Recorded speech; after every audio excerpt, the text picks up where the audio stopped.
ఇప్పుడు మెరిట్లో మేము 6 సంవత్సరాలు సెలెక్ట్ అయ్యి 6 సంవత్సరాలు చదివిన కోర్సుని సైడ్ రూట్లో లాటరల్ ఎంట్రీగా 6 నెలలతో అదర్ మెడిసిన్స్ ఎలోపతి కాని వాళ్ళని ఇందులో చేర్చడం అనేది చాలా ఘోరం.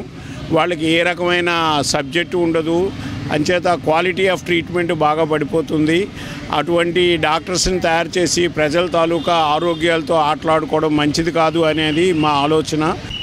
నా పేరు డాక్టర్ శ్రీనివాస్ అండి, ఇండియన్ మెడికల్ అసోసియేషన్ సెక్రటరీని.